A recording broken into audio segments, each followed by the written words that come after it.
আজি আমাৰ পৰ্বতজোৰা LACৰ যিটো মেইন ষ্টেয়াৰিং কমিটি এইটো গঠন কৰা হ'ল এই আমাৰ মংলাঝৰা সুজিত নাৰ্জাৰী অডিটৰিয়াম হলত। তো আমাৰ এজন 44জনীয়া পূৰ্ণ কমিটি এখন গঠন কৰা হ'ল। কেনেকুৱা ধৰণৰ প্ৰচাৰ চলিছে আমাৰ নিৰ্বাচনী প্ৰচাৰটো আজিৰ পৰাহে মানে তুংগত উঠিছে। আপোনালোকে জানে পবিত্ৰ ৰমজান মাহ চলি আছিলে আৰু ঈদো আছিল, যোৱাকালি শেষ হৈ গ'ল। তো আমি সিদ্ধান্ত লৈছিলোঁ যে আজিৰ পৰাই আমাৰ মানে কামখিনি ষ্টাৰ্ট হ'ব। তো এইটো মৰ্মে আমাৰ ব্লকবিলাক আছে পৰ্বতজোৰা, ফকৰিগ্ৰাম, দতমা, কচুগাঁও, জমদুৱাৰ, গোমা, শ্ৰীৰামপুৰ চব ব্লকৰ পৰা আমাৰ নেতাবিলাক আহিছে। আৰু 3টা district committee, Kokrajhar district committee, তাৰপিছত পৰ্বতজোৰা ডিষ্ট্ৰিক্ট কমিটি আৰু গোসাইগাঁও ডিষ্ট্ৰিক্ট কমিটিৰ নেতাবিলাক আমাৰ ইয়াতে একলগ হ'ব পাৰিছে। চবে মিলি পেলাই এতিয়া আমি এখন ষ্টেয়াৰিং কমিটি গঠন কৰি দিলোঁ। ইতিমধ্যে যিহেতু প্ৰাৰ্থীসমূহ ডিক্লেয়াৰ কৰা হৈছে আৰু এই সমষ্টিখন যিহেতু নতুন সমষ্টি আৰু সমষ্টিখনত দ্বিতীয় দুৰ্গ আছে ইয়াত, আকৌ সংখ্যালঘু ভোটাৰো আছে, কংগ্ৰেছৰ প্ৰাৰ্থী দিয়া হৈছে। এনে ক্ষেত্ৰত ইটো ফালৰ পৰা আপোনাৰ যিহেতু প্ৰতিদ্বন্দ্বিতা কৰিছে আপুনি, কেনেকুৱা ধৰণে এই প্ৰত্যাহ্বান গ্ৰহণ কৰিব বা আপোনাৰ মানে ৰণকৌশলটো একদম চিম্পুল। যোৱাবাৰ 2025-ৰ যিটো নিৰ্বাচন হৈ গ'ল তাতে এইটো আমি পষ্টমাৰ্টাম কৰিছোঁ। পষ্টমাৰ্টাম কৰি পেলাই আমাৰ কি ভুল হৈ গ'ল, মানে আমাৰ বিপৰ্যয়ৰ কাৰণবিলাক আমি বিশ্লেষণ কৰি চালোঁ। তাৰপিছত আমি এটা চলিউশ্যনত আহিলোঁ। তাৰপিছত আমি 15টা নহয়, এতিয়া 15টা BTCৰ ভিতৰত আৰু BTCৰ বাহিৰত 4টা সমষ্টিত নিৰ্বাচন খেলি আছোঁ। তো যোৱাবাৰ আমাক এফেক্ট কোনটো বেছি বস্তু কৰিছিল, এইটো হ'ল মই এজ এ হ'ল BJP বুলি নকম, BJP পাৰ্টিকুলাৰ কেইটামান নেতা, তাৰে ভিতৰত দিলীপ শইকীয়া ডাঙৰীয়া, যিকেইজনে নেকি একদম এণ্টি ট্ৰাইবেল কমেণ্ট কিছুমান মাৰিলে। আৰু যিহেতু জাষ্ট আমাৰ মানে এলায়েন্সৰ চৰকাৰ এটা মানে জাষ্ট শেষ হৈ আছিল, আৰু শেষ হোৱা বুলি ক'ব নোৱাৰি, কিন্তু আমাৰ NDAৰ কোঅৰ্ডিনেশ্যনটো তেতিয়া এছেম্বলিত চলি আছিল। তো পাব্লিক মানে এটা কনফিউজনত আহি গ'ল। তেখেতে BTCত মানে এলায়েন্সটো নাই যদিও যিহেতু এছেম্বলিত আছে, তো আল্টিমেটলি আমাক NDAৰ লগত থকা বুলি ভাবি ল'লে। আৰু এইবিলাক BJPৰ এণ্টি ট্ৰাইবেল কমেণ্টবিলাক আমাক বেয়াকে মানে ক্ষতি কৰিলে। আৰু পিছলৈকে আপোনালোকে দেখা পালে যেতিয়া BTC নিৰ্বাচনটো ওলাই পৰিল, হাগ্ৰামা গৈ পেলাই NDAত চামিল হৈ গ'ল। তাৰ কোনো বাধ্যবাধকতা নাছিল যে NDAত চামিল হ'ব লাগে বুলি। 28টা চিট জয়ী হৈছিল।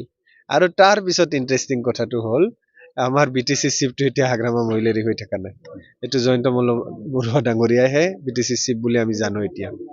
চকীখনতো যে বহে, আগতে জয়ন্ত মল্ল ডাঙৰীয়া বহে, অলপ চাইডত হাগ্ৰামা মহিলাৰী ডাঙৰীয়া বহে। তো মানে এটা মানে ইহঁতৰ আগৰ পৰা এটা প্ৰি প্লান আছিলে, আৰু এই প্লানিংটো ইহঁতে এক্সিকিউট কৰি পেলাই আমাক চৰকাৰৰ পৰা গুচাইছিল। এতিয়া কথাটো হ'ল আকৌ মূল কথাটোলৈ ঘূৰি আহিছে। পৰ্বতজোৰাটো নতুন সমষ্টি, ইয়াতে UPPLৰ প্ৰতিদ্বন্দ্বী নাই।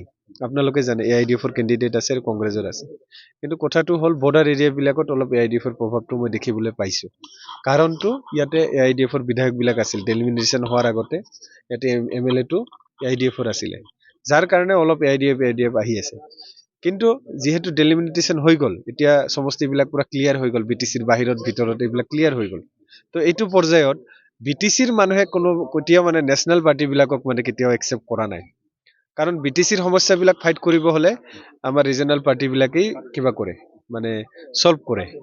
এতিয়া যিহেতু BPF চৰকাৰটো গঠন কৰিলে, আৰু চৰকাৰটো গঠন কৰাৰ পিছত যিটো ডিক্টেটৰশ্বিপ এটা আহি গ'ল, হাগ্ৰামা মহিলাৰীক আজিকালি ফোনত পোৱা নাযায়। আৰু প্ৰাৰ্থী বাছনিবিলাক আপোনালোকে চালে যিহেতু BPFৰ প্ৰাৰ্থীৰ তালিকা নহয়েই, এইটো মানে কাৰোবাৰ ইনফ্লুৱেঞ্চত কৰিছে। আৰু তো এইবিলাক বস্তু ৰাইজে চাই আছে। তো BPFও যে এইটো মানে এছেম্বলি ইলেকশ্যনটো বেয়া হ'ব, এইটো মানে চবে অনুমান কৰিব পাৰিছে। তো এইটো ক্ষেত্ৰত আৰু সংখ্যালঘু ভোটাৰবিলাকে মানে এটা নিৰ্ণায়ক ভূমিকা লৈছিলে। কিছুমান এৰিয়াততো 90%, 100% মুছলমান ভাইসকলে ভোটটো দিছিলে। কিন্তু ইণ্ডিয়াত যোৱাৰ পিছত এই 90%টো 10% থাকিব না নাই, ইয়াৰ কি গেৰেণ্টি আছে? এইটোতো নাথাকিব। আৰু ভোট কাটাৰ হিচাপে কংগ্ৰেছ পাৰ্টিটোও আছে, কংগ্ৰেছেও অলপ চলপ ভোটটো কাটি দিব। কিন্তু আমাৰ ভোটটো দুইফালে ইনটেক্ট আছে।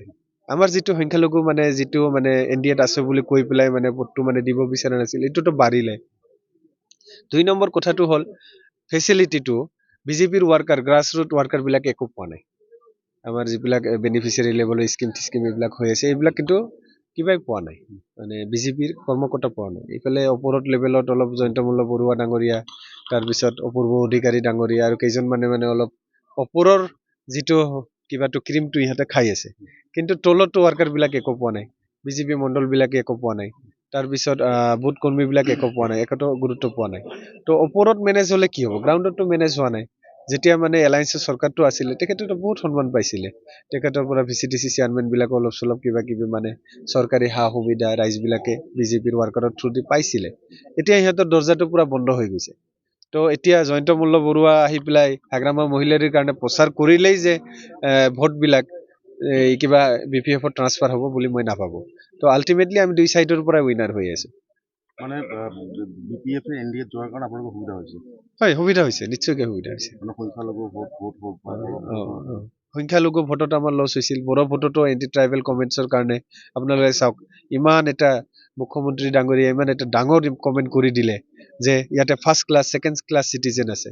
এইটোতো মানে এটা আনকনষ্টিটিউচনেল কথা। এতিয়া মুখ্যমন্ত্ৰীৰ কাৰণে হয়তো কোনোবাই মানে বিৰোধ কৰা নাই, বা আমিও অলপ মানে যিহেতু আমাৰ কোঅৰ্ডিনেশ্যন এটা এছেম্বলিত চলি আছিলে আমি কোৱা নাই, কিন্তু আমিতো সজাগ ৰাইজ না, আমি কোনটো লিগেল হয় কোনটো ইলিগেল হয় আমিতো বুজি পাওঁ। এটা মুখ্যমন্ত্ৰীৰ পৰা এনেকুৱা ধৰণৰ কমেণ্টটো ভাষ্যটো ঠিক নহয়। ইয়াতে যদি first class citizen second class citizen আছে, আপুনি মুখ্যমন্ত্ৰীৰ পদত বহি আছিলে, আপুনি কিয় একশ্যন লোৱা নাই? আপুনি আপোনাৰ চৰকাৰ চলি আছে, আপুনি নিৰ্বাচনৰ সময়তে কি এইবিলাক কমেণ্ট কৰিলে? আৰু ক'লে 6 শিডিউলটো থাকিব নালাগে বেল্ট এণ্ড ব্লক থাকিলে। তো এইটোতো মানে আমাৰতো মেইন ভোটাৰটো বড়ো বেছ হয়, ৰিজনেল পাৰ্টি দুটা আছে, দুটাই বড়ো বেছ পাৰ্টি হয়। তো এইবিলাক কমেণ্ট কৰাৰ যুক্তিটো আছিলে যাতে আমাক মানে প্ৰমোদ বড়োৰ যিটো চৰকাৰ আছিলে এইটোক মানে অলপ মানে চলঠেকত পেলাবৰ কাৰণে। আৰু সময়টো ইমান কম আছিল যে আমি পাব্লিকক মানে এইটোৰ মানে ক্লিয়াৰিফিকেশ্যনটো আমি সময়ত দিব পৰা নাছিলোঁ। সেইদিনা BPF-ৰ সভা হৈছিলে, সেই সভাত কৈছে ইপিএফ নাই, আৰু মুনমুন ব্ৰহ্মই কৈছে যে BPF যি প্ৰধান আছে তেওঁতো BTC এৰি পলালে। BTC পলাই নহয়, ৰাইজৰ সেৱাক এটা কৰিব চান্স পালে।